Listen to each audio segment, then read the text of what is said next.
This is a pre-lab for Lab 9, in which you will build several RC circuits that involve what's called Schmitt Trigger logic.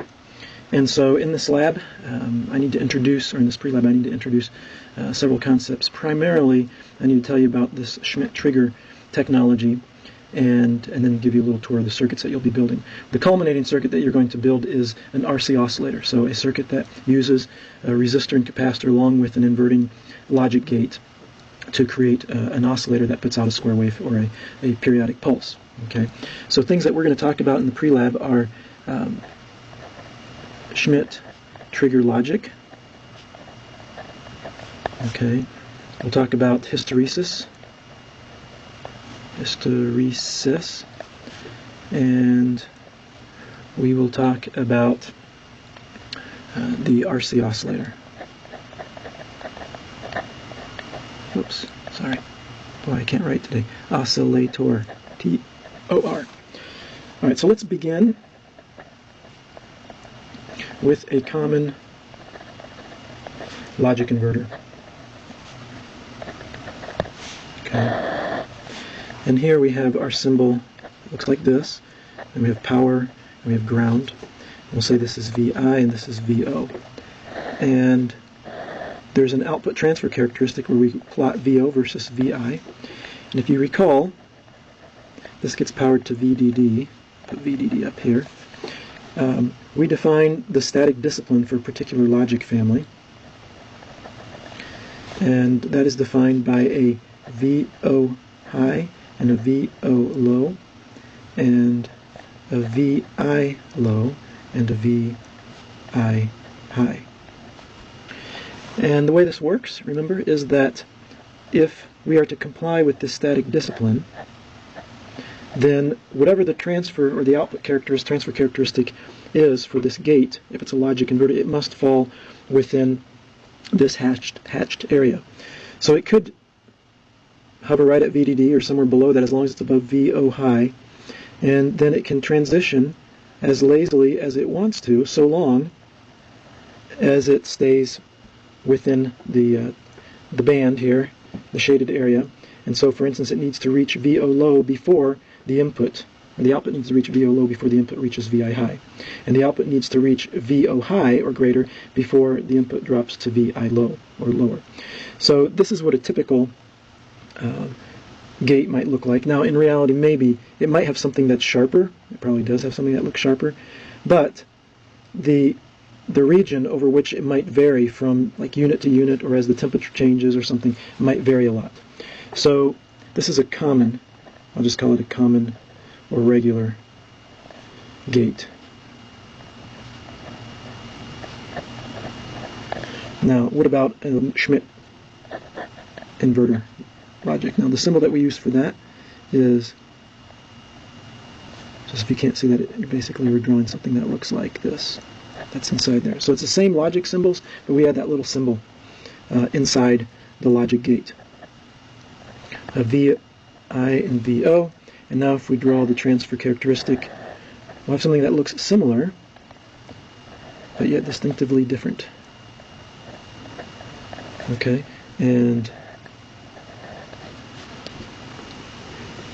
I'm going to label the VI low, VI high, and still have the two VOs, VO high, VO low. Okay, now what is different is that this output will stay high all the way until you get to VI high, and then it will switch. And I'll put an arrow to indicate this is on the rising.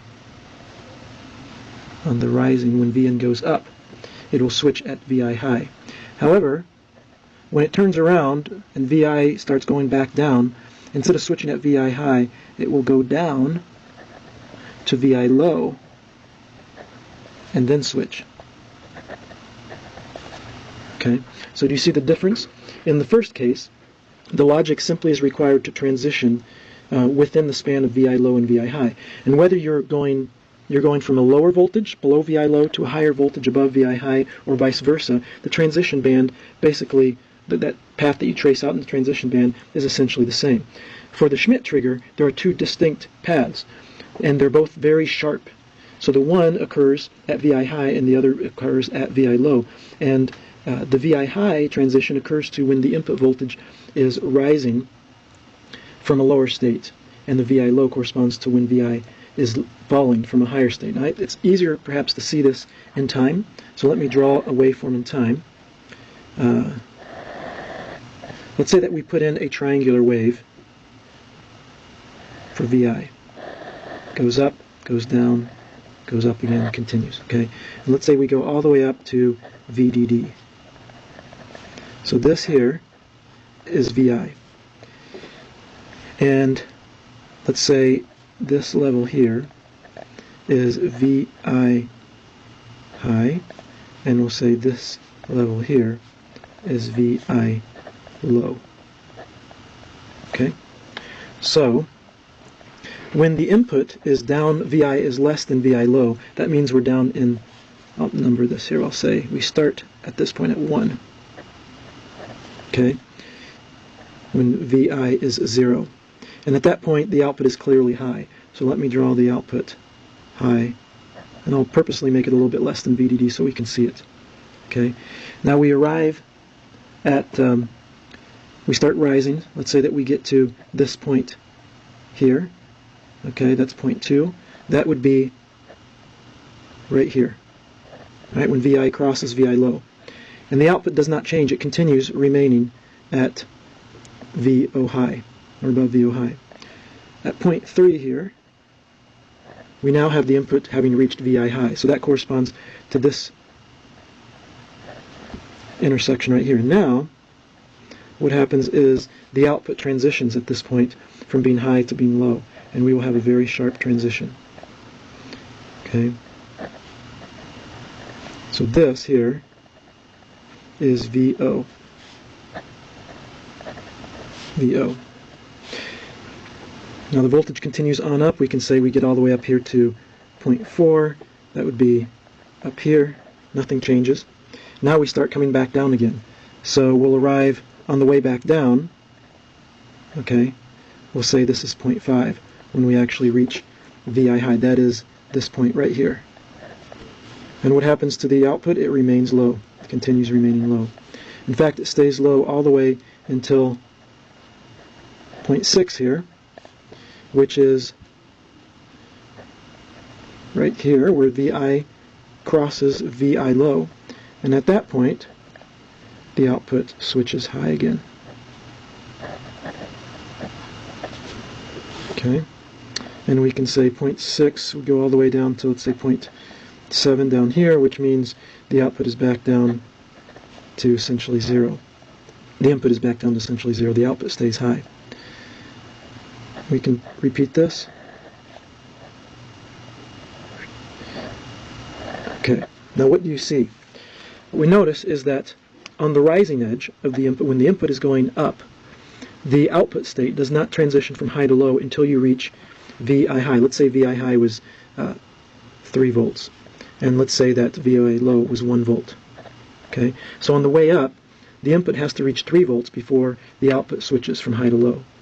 However, on the way back down, once the output is in a low state, the input has to decrease down to 1 volt. So it goes below the 3 volts, it has to go down to 1 volt before the output switches back up to high. Okay, this here is called, this behavior is called hysteresis.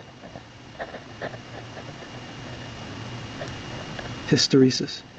Okay, and we talk about this separation between these two threshold levels here as being the hysteresis band. Hysteresis band. So you can control the hysteresis in a comparator, and that's actually what I use that term, comparator.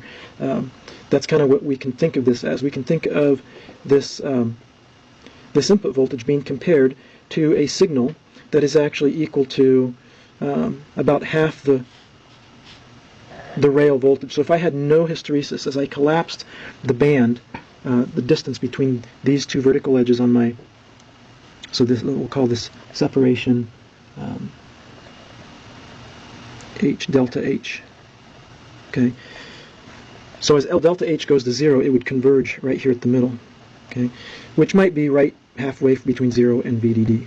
All right. So we can think of this inverter actually as being a comparator, where it compares a voltage Vn to some reference voltage, and in this case it'd be like half VDD, and then it switches. It either goes high when the voltage is, in this case, lower than that threshold, or it would go low when the input is higher than that threshold.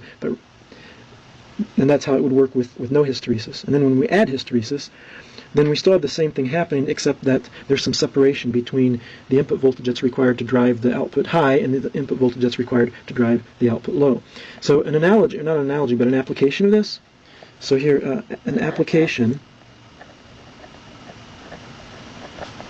is temperature control in a building or in a home. So on my thermostat at home, if I set my thermostat to 70 degrees, then let's say here's 70 degrees. I actually have a band of plus or minus 1 degrees about that. This is 71 and this is 69 degrees. And here's the temperature of my house, okay? So let's say we start right here, down at a temperature that's below 69 degrees, and down here I'm going to plot the state of my heater. Okay, so this is heater, or the heat is on at this point, right? And the temperature is going to go up, right? It'll go up, and what my thermostat does is the heat stays on until I get to 71 degrees. And at 71 degrees, when I'm 1 degree above the set temperature, my heat turns off. And this will kind of, roll off, and then it'll start drifting back down again. Someone opens the door, it'll drift a little faster, and what will happen is even after it goes below 70 degrees, the heat does not come on. Okay, but once it goes below 69, now the heat turns on again, and so it would turn around and start coming back up again. Okay, and what this does is it helps limit the cycles on the furnace. So I'll let you do this exercise. Think about how the periodicity or the frequency of turning the heater on and off would change if you reduce the hysteresis band. Here the hysteresis band, okay, delta H, is equal to 2 degrees Fahrenheit. Now if we reduce that hysteresis to 1 degree, or 1/10 of a degree, you should be able to visualize here how the furnace would turn on for a shorter amount of time and turn off for a shorter amount of time. And those would be on the heels of each other, such that the furnace would be cycling at a much faster rate. So what they do is they set the hysteresis at a level where you can maintain comfort for the occupants. The temperature is not oscillating or varying so much that you really feel cold and then you really feel hot. And you don't make the hysteresis so small that the furnace is cycling on and off too frequently, which can be hard on the components there, right? The temperature gradients, cycling, motors coming on and off, whatnot. So the igniter, etc. So there, hopefully the temperature control helps you visualize how hysteresis, is quite a useful and necessary function in a control system in this case. So now the hysteresis exists in many different systems. There's hysteresis that exists in mechanical systems or fluid systems that they're not electrical. And there's hysteresis that exists in all sorts of electrical systems, not just in Schmitt triggers. But we're using the Schmitt trigger in this lab particularly because there is hysteresis. We're going to put it to use to make ultimately an oscillator. Okay, so what we're going to do is you're going to build a couple circuits in this lab. So one of the things you're going to do before you can actually do any kind of predictive work, because I'm going to have you analyze the circuits that you actually test, is you're going to need to characterize the transfer characteristic of your Schmitt trigger. In other words, you're going to have to identify VI low and VI high. Not these ones, the VI highs of your Schmitt trigger. So I'm going to redraw this. So VI low, VI high, VO high, VO low. So VI, VO. So you will have to step one is you'll have to measure VI low, VI high. I think I have you measure VO low, VO high. All right, and then that'll allow you to actually do some analysis on your circuit later. So that's going to be the first thing that you're going to do in the lab. Secondly, you're going to experiment with some simple RCD Schmitt Trigger circuits. So let me just show you the basic type of circuit you're going to build. If we were to put in a capacitor and a resistor in front of a Schmitt Trigger, okay, this is grounded, and then we have power, and let's say we invert it again. Okay, so we'll put a VI in here that does a pulse, periodic pulse, and what you're going to see is at this input to the Schmitt Trigger, because of the RC, you're going to see the input to the Schmitt Trigger have a rounded appearance because of the limited charge rate of the capacitor. Okay, the basic idea is that although VI goes from 0 to say 5 volts in maybe 50 nanoseconds, 20 nanoseconds, the rate at which the voltage at the input of the first Schmitt Trigger does not rise from 0 to 5 volts in 50 nanoseconds. It might take 1,000 microseconds, And so what will happen is that although you have really sluggish signals at the input to your Schmitt Trigger, at the output you should still have very sharp edges. Okay, because at some point you're going to cross the VI high and the VI low, VI high and VI low, and at that point you will actually have a transition at the output. And what you'll see is that by adding an RC to the input of a Schmitt Trigger inverter, you can actually delay the signal, and you're going to observe that. And then the instructions are going to have you add a diode. Okay, add a diode across here in one direction, and then later you'll add it in the other direction. And you're going to observe how things are affected that way. And there's some applications to this, which we can talk about later, but right now I'm just giving you an opportunity to observe an RC circuit and to combine that with the Schmitt Trigger. And then the step after this will be to build a circuit, or actually two circuits, that involve the Schmitt Trigger and an RC as well. So the third circuit you're going to build, both these first two are really one and the same, and you're just making some measurements on that second circuit. The measurements, the VI low, VI high, VO low, VO high, those will be measured on that second circuit, I believe. I confess, if the instructions tell you differently, then follow the instructions, but that's the basic idea. The next circuit you're going to build after this basic RC feeding the Schmitt inverter will be a pulse extender with where you'll light up an LED or a light bulb, and I'll let you look at the handout for that. And I'm going to skip that for now and go straight to looking at the RC oscillator. I don't know if I named the circuit in the lab, but I'll call this, this is actually called, it's called circuit 2. This is circuit 1. And I'm going to call this circuit 2 here. We'll call it it's a light feedback circuit. So it'll involve an LED or a lamp and a photoresistor and a Schmitt Trigger, or a couple Schmitt Trigger inverters, and an RC. Okay, so it's basically just an application of this circuit number 1. Circuit number 3 is really the meat of the lab. Okay, and in fact I told Mr. Boston that if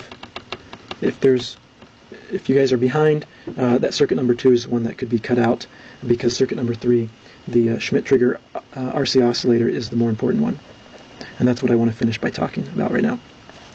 So RC Oscillator, it's a trivially simple construction of a circuit. The analysis is a little bit more than trivial, but it's not bad at all. So what we start out with is our RC feeding a Schmitt Trigger inverter. Okay, but instead of feeding the input of the RC with an external signal, we're going to take the output of our Schmitt Trigger inverter and we're going to feed it back to the input. Okay, this is actually a feedback path. We'll talk about feedback later in the course. But that's a feedback path. And really this is the essence of the circuit right here. In the lab I have you feed this to another Schmitt Trigger inverter, and then you will either light up an LED with this, or you will drive a MOSFET that in turn can turn on a light bulb Okay, so you'll either do a light bulb or an LED, but really the oscillator is right here. This is the oscillator.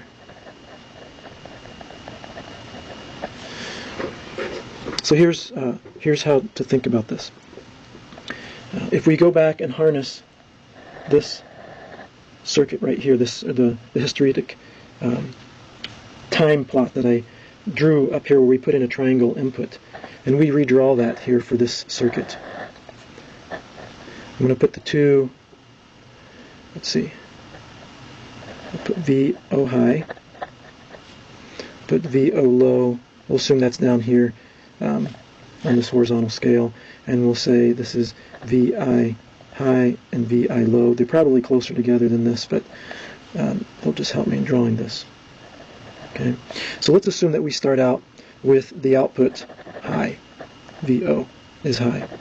Okay, when the output is high, the output VO here is high. It is going to drive a voltage at the left side of this resistor. Okay, and we'll end up with what we'll have in this region is RC, where this is going to be set to VO high RC, and the voltage across here, which we can call VN, but it's actually the capacitor voltage, is going to do an exponential rise. Okay, so it's going to exponentially rise. Okay, and what it's going to tend to go up to here, but it will never get there, because once it reaches VI high, remember when you look at the original plot back here, you know, where I put in a triangle wave, once the triangle input crosses VI high, the output changed states. So this will change states right here. That's right at the point that VI reaches VI high. And as soon as the V out goes low, now we switch to a different circuit. And this circuit is one where we have the resistor that is tied to VO low. Okay, which let's assume VO low is approximately 0. So VO low here is approximately 0. So what happens? The voltage on this capacitor discharges. So it starts discharging. Right? And it'll keep discharging until it would go down to VO low. But it will never get there, because once it crosses VI low, the output will switch again and will go up high. It's no accident that we've chosen to have an inverting Schmitt trigger. If we had a non-inverting Schmitt trigger, if we put two inverting gates together, this would not work. We wouldn't have the proper kind of feedback. So this will continue. Okay, and this thing will oscillate back and forth between VO high and VO low. All right, and that's the circuit you're going to build. So if you if you connect an LED to it, you should see the LED will flash. Okay, the goal ultimately will be to use knowledge of measured VI low, VI high, VO low, and VO high, along with values of R and C to predict the frequency and duty cycle of VO. Okay, so this goes back and forth like this. It'll have a period of T, so it'll have a frequency equal to 1 over T, so that's what we're looking for. And then if this has an on time, if you will, the pulse is high for T on, then the duty cycle, D, will be equal to T on divided by T on plus T off, or the period total. Okay, T on divided by T, capital T. So that's the essence of what you're going to do in this lab. It's